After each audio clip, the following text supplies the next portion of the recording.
오늘의 사연 시작하겠습니다. 저는 성인이 된 후로 아버지와는 연을 끊고 살았어요. 저에게 아버지는 세상에 없는 존재였고 증오의 대상 중 하나였죠. 아버지 때문에 애꿎은 저희 엄마가 돌아가셨거든요. 엄마는 제가 어릴 때부터 몸이 약했어요.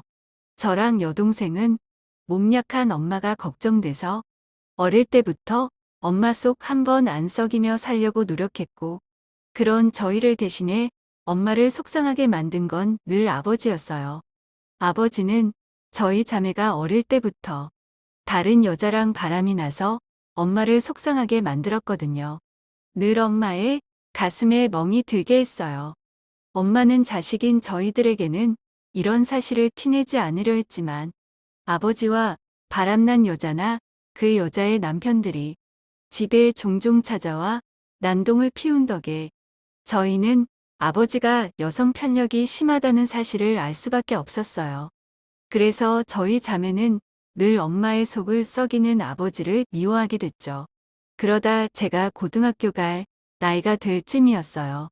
제 버릇에 못 준다고 아버지는 또 다른 여자와 눈이 맞은 상태였고, 엄마는 그 사실을 알고 냉가슴만 앓고 있었죠. 근데 이번 여자는 전에 바람난 여자들과는 차원이 달랐어요. 어찌나 여우 같고 독한지 가정 있는 남자와 바람난 주제에 아주 당당하게 저희 집에 찾아와서는 우리 아버지랑 이혼해달라고 저희 엄마한테 부탁 아닌 부탁을 하더라고요. 그것도 거의 매일을요. 그 여자 때문에 엄마는 매일 스트레스를 받아 했고, 식사도 거의 하지 못하고 매일 가슴만 치며 누워 계셨어요. 그리고 그런 엄마에게 그 여자와 아버지가 결정타를 날렸어요. 난데없이 그 여자가 아버지 애를 임신했다고 하더라고요. 그 여자는 자기 뱃속에 있는 아이를 절대로 사생아로 만들 수 없다고 이야기했고, 엄마에게 이쯤 했으면 물러나라고 했어요. 엄마는 그 얘기를 듣고 난 후로 몇 날 며칠을 밥도 잠도 제대로 못 자고 괴로워하다가 갑자기 돌아가셨죠. 엄마의 스트레스가 극심한 건 알고 있었지만 그런 걸로도 사람이 죽을 수 있다는 걸 몰랐던 저와 여동생은 갑작스러운 엄마의 죽음을 받아들이기 어려웠어요.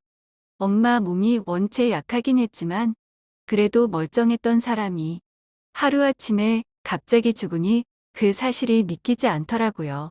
장례 치르는 내내 아버지를 원망했고 얼굴 볼 때마다 아버지가 엄마를 죽게 만들었다고 악을 쓰며 울었어요.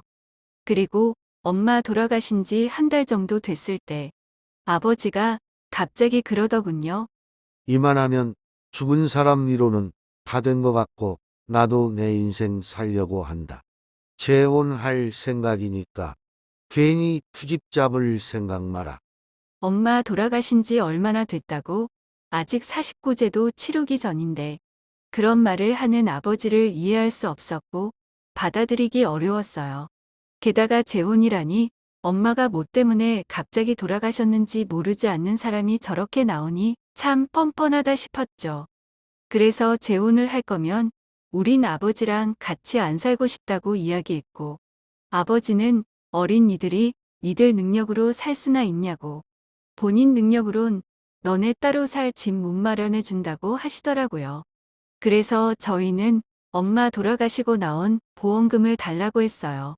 아버지는 그거 가질 자격 없다고, 그 돈으로 저랑 동생이랑 둘이 앞으로 알아서 먹고 살겠다고, 그냥 부녀지간에 연도 끊고 서로 남으로 살자고 이야기했죠. 그랬더니만 그 돈을 니들이 뭔데 달라고 하냐고, 어린 것들이 벌써부터 부모 돈을 탐내냐고 화를 내더라고요. 아버지는 정말 일말의 양심 하나 기대할 수 없는 사람이었어요.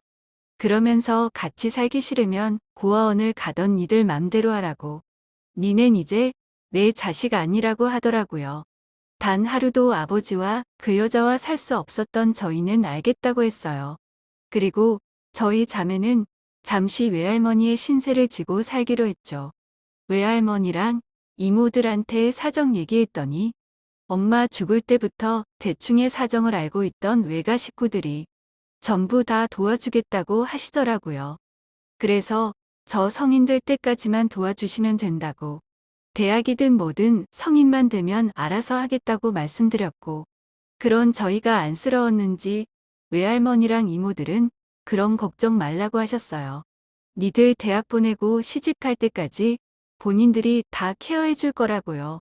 아마도 저희 외할머니나 이모들 형편이 나쁘지 않아서 가능했던 일인 것 같아요.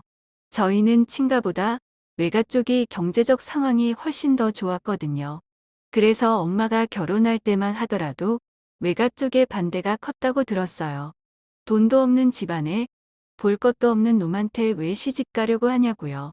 아무튼 그래서 외가 식구들의 도움으로 저와 여동생은 무사히 대학 졸업하고 직장에 취직할 수 있었고, 아버지가 재혼을 결정하면서 아버지와는 연을 완전히 끊었어요. 아버지 쪽에서도 연락 한 번 온 적 없었고, 저희도 따로 연락하지 않았어요. 그 사람은 더 이상 저희의 아버지가 아니었으니까요. 아버지와 그 여자가 엄마 돌아가시고 나온 보험금 갖고 자기들 배 채우며 잘 먹고 잘 사는 꼴은 너무 보기 싫었지만 그 사실이 저희를 더 이 악물고 살게 만들었어요. 뭐가 됐든 그 인간들보다는 우리가 더 잘 되자, 보란 듯 더 잘 살자. 매일 결심했고 그 결심 지키기 위해 저희 자매는 참 열심히 살았어요. 그리고 그런 노력 덕분인지 우리는 좋은 직장 얻고 좋은 남자 만나 남부럽지 않은 결혼도 하게 됐죠. 저희 남편도 그렇고 매제도 그렇고 저희 아버지와는 아주 반대되는 사람들이었어요. 저희 결혼 소식에 외할머니랑 이모들이 참 기뻐했고 죽은 엄마가 알면 더 좋아할 것 같다고 눈물도 훔치고 그러셨죠. 그렇게 결혼도 하고 잘 지내고 있었는데 얼마 전 결혼할 때도 연락 한 번 주고받은 적 없던 아버지에게서 연락이 왔어요. 갑자기 난데없이 할 말이 있다면서 좀 보자고 하더라고요. 제 연락처는 대체 어떻게 알았는지 조금의 미안한 내색도 없이 아주 뻔뻔하게 연락을 해왔던데 두 번 다시 얼굴 마주할 생각 없었지만 무슨 일 때문에 보자고 하는지 여동생이 궁금해해서 어쩔 수 없이 보러 나갔어요. 여동생은 그래도 우리에게 미안한 마음을 갖고 살지 않았겠냐고 일말의 희망을 품고 있긴 하더라고요. 그래서 그런 동생의 마음을 배려해 동생과 함께 아버지를 만나러 나갔고 그 자리엔 아버지뿐 아니라 과거 그 여자도 나와 있었어요. 어느새 시간이 많이 흘렀는지 두 사람은 나이를 제법 먹은 티가 나더라고요. 무슨 일로 보자고 하셨어요? 그리고 자리에 앉자마자 전 용건부터 물어봤어요. 서로 안 보니 뭐니 인사치레로라도 주고받고 싶은 마음 없었거든요. 근데 그랬더니만 그 여자가 저 보고 한 소리 하더라고요. 예, 오랜만에 네 아버지 보면서 한다는 말이 그거니? 그래도 어른을 봤으면 잘 지냈는지 안부부터 묻는 게 순서 아니야? 그렇게 예의 잘 따지시는 분이 가정 있는 남의 남자 가로채서 그러고 살고 계세요? 됐고 괜한 입씨름하기 싫으니까 용건만 말씀하세요. 저의 말에 그 여자가 발끈하는 게 보였지만 아버지는 웬일인지 그 여자를 말렸어요. 그리곤 저랑 제 여동생을 보면서 그러시더라고요. 미안하다. 아비가 돼서 여태니네 어떻게 사는지 신경도 못 쓰고 너네가 날 미워하는 것도 다 이해해. 그럴 수밖에 없지. 자네 잘못이니까. 이제 와서 잘잘못 따지려고 다시 보자고 하셨어요? 그게 아니라 미안하지만 너희에게 부탁할 일이 생겼다. 저의 날카로운 말에도 아버지는 전과 달리 화 한 번 내지 않았고 오히려 아주 조심스럽고 정중한 태도로 저희에게 말씀하셨어요. 뭔가 부탁할 게 있다고 들어줬으면 좋겠다고 하더라고요. 그래서 뭐냐 물었더니 저희 아버지가 그러시더라고요. 얼마 전에 병원에 다녀왔는데 신장이 많이 안 좋다고 하더구나. 그래서 이식을 해야 될 것 같다고 하는데 순위 기다리는 건 힘들 것 같고 자식인 너희들이 이식을 좀 해줄 수 있나 물어보려고 보자고 했다. 그리고 아버지의 말을 들은 순간 전 저도 모르게 코웃음이 나왔어요. 그럼 그렇지. 사람은 안 변한다고. 아무리 시간이 지났어도 뻔뻔하고 자기밖에 모르는 건 여전하더라고요. 본인 재혼 반대한다고 저희 자매 아직 성인도 되기 전에 연 끊자고 내쫓듯 내보내놓고 이제 와서 자기 몸 약해지고 아파지니까 이런 부탁을 하나 정말 어이가 없고 기가 찼어요. 세상에 어떻게 저런 소리를 우리 앞에서 내뱉을 수 있나 싶더라고요. 그래서 헛소리하지 말라고 했어요. 본인 신장 약한 걸 왜 우리한테 이야기하냐고요. 뭐 우리한테 신장 맡겨놓은 것도 아니고 애초에 부모 자식 연 끊고 살자고 처음 이야기했던 게 당신 아니냐고요. 그랬더니만 옆에 있던 그 여자가 또 그러더군요. 그래도 너희 이만큼 키운 게 네 아버지인데. 어떻게 니네 아버지한테 그런 소리를 하니?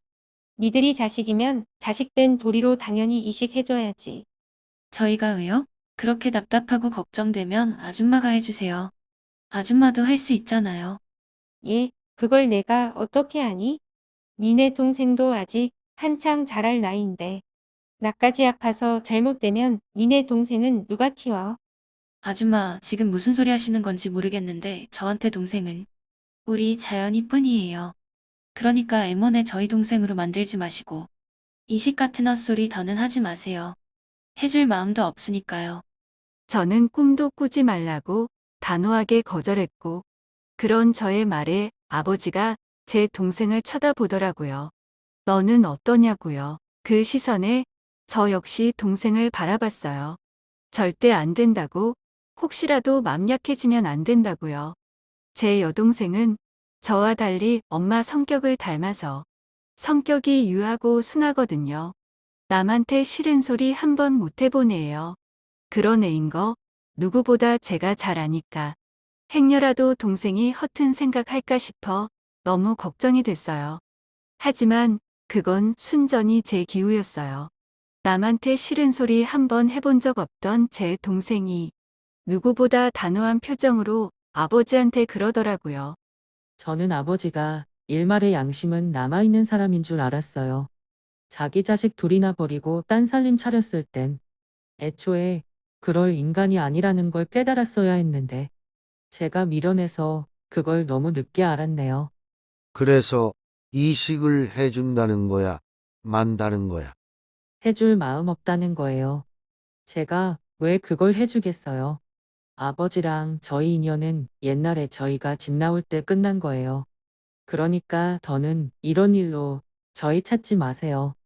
혹시나 잘못돼서 돌아가셨다고 해도 관심 없으니까 연락하지 마시고요. 여동생은 누구보다 단호하게 말했고 이만 가자며 제 손을 끌었어요. 전 그런 여동생의 손을 잡고 함께 카페를 나왔죠. 그리곤 그날 동생과 코가 삐뚤어지도록 술을 마셨어요. 아버지가 갑자기 이런 이유로 연락을 해왔다는 게 생각할수록 어이없고 너무 화가 나더라고요. 실망스럽기도 했고요. 그래서 절대로 하늘이 두 쪽이 나도 도와주지 않기로 동생과 맹세했고 아버지와 그 여자는 그날 이후로도 포기를 못했는지 계속 연락을 해왔어요. 그래도 내가 니들 아빠인데 이렇게 죽게 둘 거냐며 되도 않는 소리를 하더라고요. 저희는 그러거나 말거나 오는 연락 다 무시했고요. 그냥 저희 자매는 여태 그렇게 살아온 것처럼 저희에게 부모님은 엄마뿐이라고 생각하고 살 것 같아요. 천류는 끊어지지 않는다고들 하지만 낳아줬다고 다 부모는 아니잖아요. 그럼 지금까지 저희 이야기 들어주셔서 감사합니다.